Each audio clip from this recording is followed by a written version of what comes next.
ఇప్పుడు కే అనే అక్షరంతో పేరు మొదలయ్యేటువంటి వారికి 12 ఇయర్స్ తర్వాత 12 సంవత్సరాల తర్వాత రాజయోగం ఏర్పడబోతుందండి.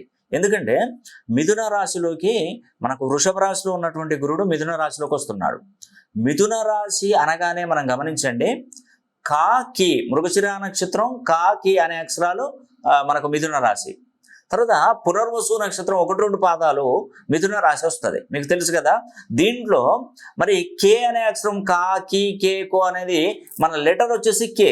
ఈ కే అనే అక్షరముతో ఎవరికి పేరు మొదలైనా కూడా, మీ రాశి అయినా కాకుండా కే అనే అక్షరంతో పేరు మొదలైనటువంటి వారికి 12 సంవత్సరాల తర్వాత ఉపశమనం లభించబోతుంది.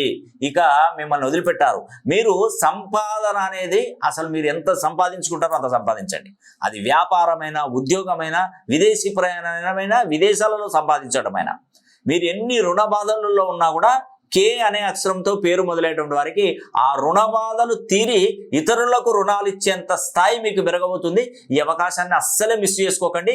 ఈ 365 రోజులు మీరు ఆడిందే ఆట, మీరు పాడిందే పాట. నేను వీలైతే ఒక్కసారి ఒక విషయం చెప్తున్నాను, మీ పేరులో ఉన్నటువంటి సంఖ్యాబలాన్ని, డిగ్రీస్ను, ఫ్రీక్వెన్సీని ఒక్కసారి సరి చేసుకోండి. ఒకసారి